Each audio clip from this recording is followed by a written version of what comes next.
અમરેલી શહેરમાં હિન્દુ યુવક પર હુમલો અને ચેન લૂંટની ઘટનાને લઈને ઘેરા પ્રત્યાઘાતો પડ્યા છે। મોડી રાત્રે ચિરાગ ગોહિલ નામના યુવક પર જાવેદ સોહિલ નામના બે આરોપીઓ દ્વારા માર મારી ચેન લૂંટી લીધો હતો। ઇજાગ્રસ્ત ચિરાગ ગોહિલને હોસ્પિટલ સારવાર અર્થે ખસેડવામાં આવ્યો હતો। 50,000નો સોનાનો ચેન લૂંટાયો હતો। મારામારીમાં ભારે અલગ અલગ કલમ હેઠળ ગુનો નોંધવા ઉગ્ર માંગ સાથે સિટી પોલીસ સ્ટેશન પહોંચ્યા હતા। હિન્દુ સંગઠનના યુવાનો સિટી પોલીસ સ્ટેશન સામે રામધૂન બોલાવવાની શરૂઆત કરતા ડીવાયએસપી દોડી આવ્યા હતા। સમગ્ર ઘટનાને ડીવાયએસપી ચિરાગ દેસાઈ દ્વારા સમજાવટ કરી મામલો થાળે પાડ્યો હતો। હુમલો લૂંટ સહિતની કલમો હેઠળ સિટી પોલીસ સ્ટેશનમાં વહેલી સવારે ફરિયાદ નોંધાઈ।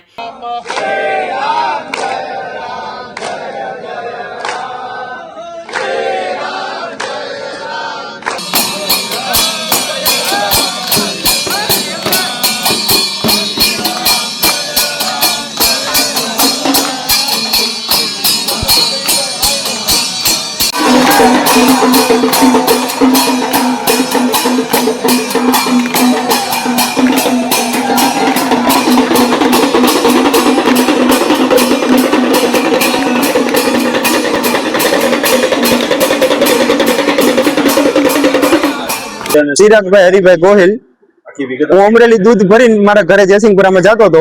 સ્વામિનારાયણ મંદિર પાસે ટ્રાફિક થઈ ગઈ હતી। સામેથી ટેમ્પો આવતો એટલે મેં મારી ગાડી સાઈડમાં પાર્ક કરેલી હતી। રોંગ સાઈડમાં બે ભાઈઓ સામેથી આવ્યા, મારી ગાડીની ચાવી કાઢીને મારી હારે ઝપાઝપી મારવાની કોશિશ કરી। કાંક હથિયાર હતું, હું હતું એ ન ખબર પડી, પણ આમ કોણી કરી એટલે પડી ગયું નીચે। અવાજ આવ્યો, બાજુમાંથી આવડો પથ્થર લઈને મને મારવાની કોશિશ કરી। પથ્થર આમ કર્યો એટલે સાઈડમાં પડી ગયો। મેં એક ચેન પહેર્યો હતો, મારા ગીંજામાં 19,900 રૂપિયા, 20,000માં હો દૂધની ઉઘરાણી મારા ગીંજામાં હતી। ઈ નથી, ચેન નથી, મારું ટી શર્ટ નથી। કેવી ઈજા પહોંચી છે? અંગૂઠામાં 5 ટાંકા આવ્યા છે અને આયા બધે બટકા ભરી દીધા।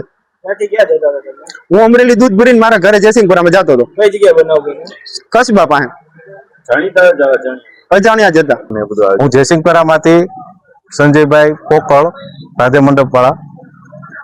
મને વાત મળી કે 9 વાગે એક અસામાજિક તત્વો દ્વારા આપણે ટાવર રોડે થી તે પાણી દરવાજા રોડ સુધીમાં ઘણી ફેરું આવા બનાવ બને છે કે ગાડી લઈને આવતા હતા અને ત્યાં ઉભો રાખીને અને આવારા તત્વોએ, જે અસામાજિક તત્વો છે, હર હંમેશા ત્યાં ડર ફેલાવે છે, એવા લોકોએ તેને માર મારેલો અને બહુ અતિશય ગંભીર રીતે માર મારેલો કે જેનું મર્ડર કરવાની ગણતરી હોય ત્યાં સુધીનો માર મારેલો।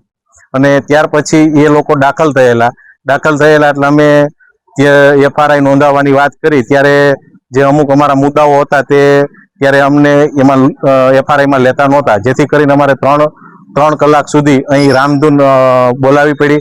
અને આખા જયસિંહપુરા વિસ્તારમાંથી કોઈ આ વ્યક્તિ જે હતા, કોઈ વ્યક્તિગત અમારા કોઈ સંબંધો નથી, પણ એક માણસાઈની દ્રષ્ટિએ અમે બધા અહીં આવી અને બધાએ 3 કલાકની રામધૂન બોલાવી, જેથી કરીને અને અહીં આવેલ સાહેબોએ અમને વ્યવસ્થિત રીતે જે આનો ન્યાય મળશે એવી અમને બાંહેધરી આપી છે। હવે એ અમે માન્ય રાખીને અમે આજ આ રામધૂનને અમે મોકૂફ રાખીએ છીએ, પણ જો અમને આવતીકાલે ન્યાય નહીં મળે તો અમે ફરીવાર રામધૂન રાખશું અને એ અમે ક્યારેય બંધ કરશું નહીં, એવી અમે અપેક્ષા રાખીએ છીએ સાહેબો પાસેથી કે બને એટલી ઝડપથી અમને ન્યાય મળે। જય હિન્દ, જય ભારત। અમે સિટી પોલીસ સ્ટેશને અહીં રામધૂન કરેલી હતી અને 3 કલાક સુધી 9 વાગે અમને ખબર પડીને આવો બનાવ બન્યો એટલે પછી 3 કલાક સુધી અમે રામધૂન કરેલી।